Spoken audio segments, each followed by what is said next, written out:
All right, so many of you know that I've done my own custom Unmatched boards for a couple years now, and I feel like I've really perfected them. Now I have the spaces is kind of like the final step for me, having the spaces and zones be textured. So I want to take you through some of these maps that I've done.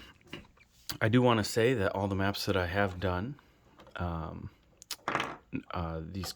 these current ones, there's 8 of them. I will be giving them away for free. So I'll have the PDF files up sometime hopefully within the next week.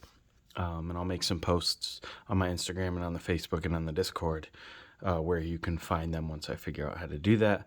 And so then you can just download them for free. I will be accepting donations though, and I'll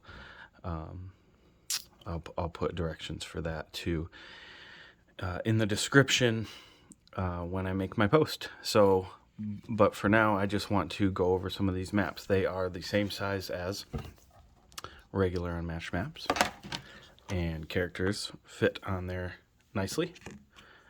Let's move on to the next map.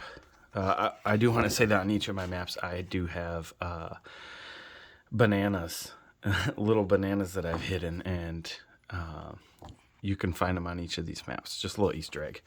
So this is Olympus, and it's up in the clouds. You have the village down here, and then Mount Olympus, where the throne, where Zeus would sit. And then something's cool with this map is you have the starting spaces in Greek. So it forces people to learn. Then here's Weathertop. This is Weathertop from Lord of the Rings. And you can see it has some Lord of the Rings texture as well, with the sword and then the F mark that Gandalf makes. I forget what the name of it is. And none of these maps have gimmicks except the orange arrows. Some of them have the orange arrows, the one-way paths. But that is Weathertop. Here's the back so you can see what they're made out of. I just printed these really cheap, $25 for all these at a local print shop. So that's why I recommend. It's the best way to print, in my opinion. And then here we have the Huntsman's Lodge. I was going to do a gimmick with symbols on the ice spots, meaning you have to stop. It's something I made up for my maps, but I haven't done that yet. So that's the Huntsman's Lodge. And then here we have the Turtle Sewers. Obviously, it's the Teenage Mutant Ninja Turtle map. You can see some mutagen spilled here. Pizza, training place. This is one of my most balanced maps, I think. It's pretty balanced to fight on for all fighters, and generally speaking. And then we have the Island of Despair 2.0 edition. It's very different. The layout is similar, but very different in terms of a lot of different things. So over here we have a chest that's being buried. And see, these 2 zones here are, I guess that counts as a new map gimmick. It's like a solo zone, so somebody could just hide in there. So you either go in that hole or in this rock crevice. So I thought that was kind of neat to add. And then you got some one-ways here and one-ways up here. Island of Despair 2.0. Verde Jungle from Predator. I don't know much about Predator. This was just a request map. So Verde Jungle. And that's that.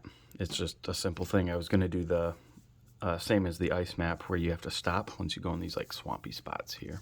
That's why the map changed layouts a little bit. I might do that if people are really interested. And then this one is actually just a direct copy of one that I've already had, except it's been updated with the zones.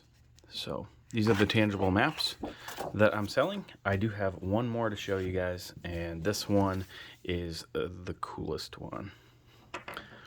So this is the Count's Castle. Let's flip it around. The Count's Castle. It is literally like the size of 2 boards, and it is a 6 to 8 player map. So you're gonna have these passageways, and so these are these symbols here, here, The one I printed on, it's a little bit more dull and hard to tell like difference in this color or this color. But when you print it, just make sure with your print shop that they're printing on some good quality, and it'll turn out a lot better. But essentially, you can go through these, play how you want, but I would personally play that you could attack through them on a map like this. And then I would play, once you got down to maybe 3 or 4, or like 3 to 2 fighters maybe, instead of doing the whole map so you're running around chasing it, you play where like the map comes in and you have to play inside of the castle. You cannot leave the castle through these doorways or passageways, but passageways still work within the castle. That way it makes it a little bit more fair, and you can play around with that in 6 to 8 player games with reshuffling your deck, stuff like that, and certain characters having to tweak that and whatnot. But that is the Count's Castle, another 6 to 8 player map, which a lot of people seem to enjoy. So anyway, I hope this video was helpful, and I hope you guys print these off and play on them, and show them off on the groups and post them. It'd be great for me to see, and I'll continue to do it if people like it. Thanks.